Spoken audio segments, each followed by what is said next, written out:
Good morning.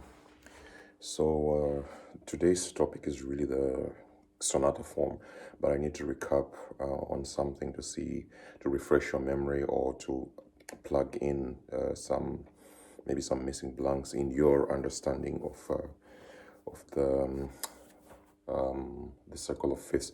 Because circle of fifths is something that composers use to modulate change keys. So I'll quickly recap.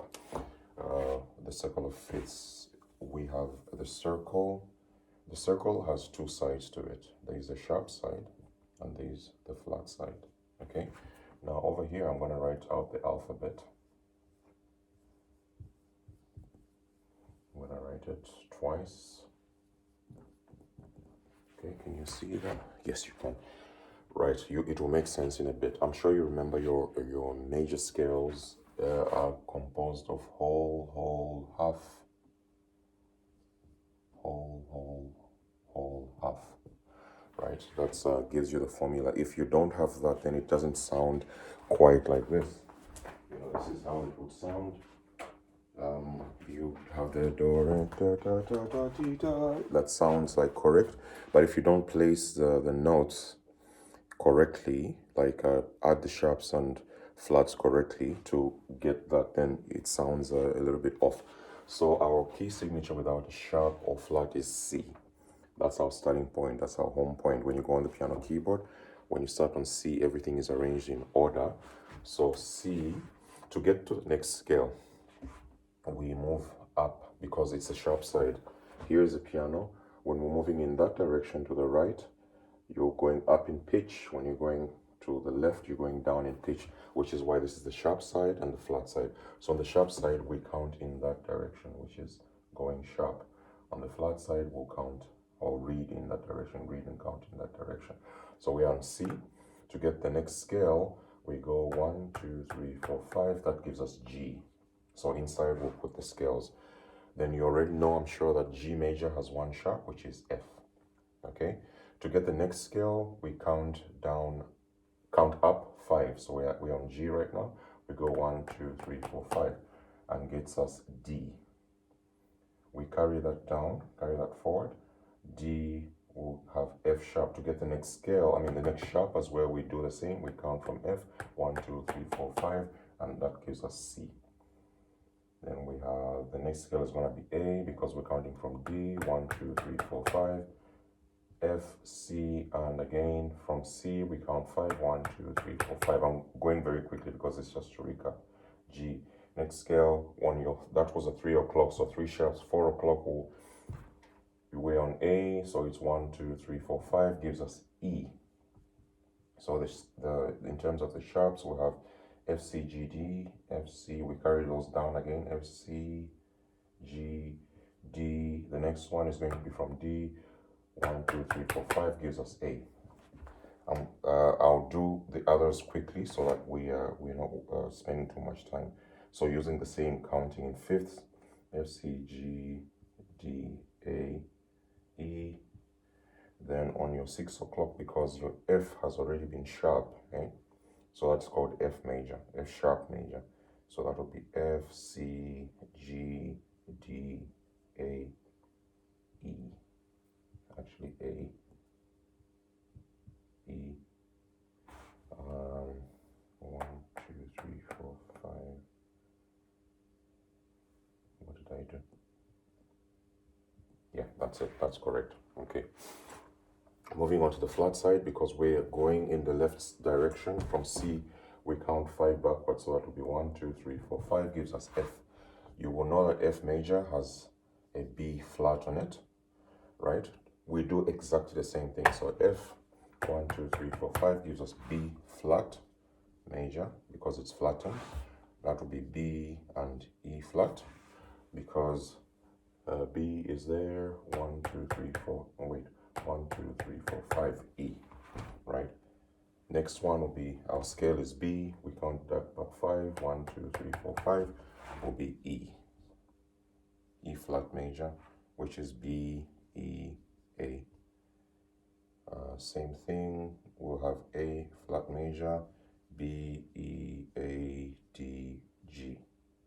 No, D up to D. We have next will give us D flat major. Remember, we're just counting back. So from A is 1, 2, 3, 4, 5, gives us D. D flat major. So that will be B, E, A, D, G. Obviously, the next one, you'll have noticed some relationship. That will be B, E, A, D, G, C. That is the flat side. There's a sentence that can help you remember the order of the flats or sharps. So it says Father Charles goes down and ends battle. Okay, so this is the sharps.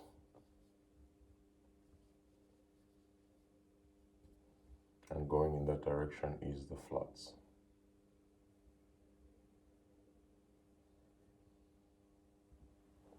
Okay, so that's the circle of fifths. You can see the bottom of it. Let me adjust that a little bit. Okay. Right, so having done all this, we're looking at the sonata form, where the composer then uses these relationships between keys to change key. Additional to these, you've got what are called the relative minors. So for C, the relative minor is A, that would be E. So that's counting a third down. That D would be B, and so on. So that's another tool that composers use when they change key or they are modulating. So I'm gonna take a screenshot. Oh, I can't. Oh, wait, I can do that. Screenshot of that, and then I'll send you it, and then delete that. So the best way to look at the sonata form is to think of it like a play or a drama. You usually have sometimes what is called an introduction. This is not always there. It just depends on what the composer wants to do.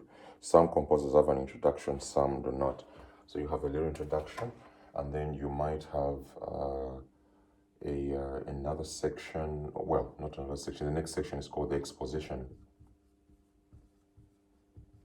This is where all the ideas, the musical ideas or the characters in the drama are brought in. So in this case, you have what we call themes. Usually there is a theme 1 and a theme 2. These would be musical ideas. Now, this is where the circle of fifths comes into play. So you might have a home key, right? Say if we're in the home key of G major, right? That's our home key.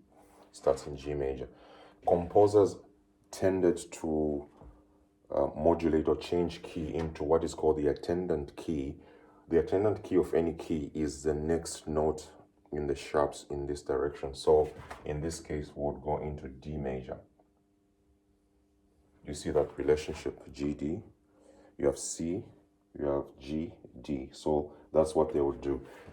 So in this exposition, all the ideas are brought forth and so on and so forth. Then you have what is called the development section. In the development section, what was introduced in the exposition is then brought over to the fore. It's brought into the clear to say, okay, this is these are the musical ideas, so I'm going to try and develop them. Okay, so that development section, then sometimes they make pieces longer or shorter or whatever it is that they want to do with that. What I mean is there is the change of key. If the theme is this long, they just take a small section of it. I'll show you just now with using one of Mozart's pieces, which is Eine kleine Nachtmusik. It's shorter, but it's in the sonata form. So he uses the ideas to develop it into a bigger thing, a bigger piece. Then after that, we have what is called the recapitulation. in the recapitulation, the same themes that were introduced in the exposition are restated, except the difference now is theme 1.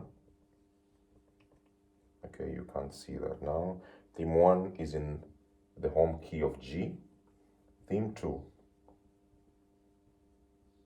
is also in the home key of G. That's a major difference. In the development section, the composer might explore other related keys using the circle of fifths.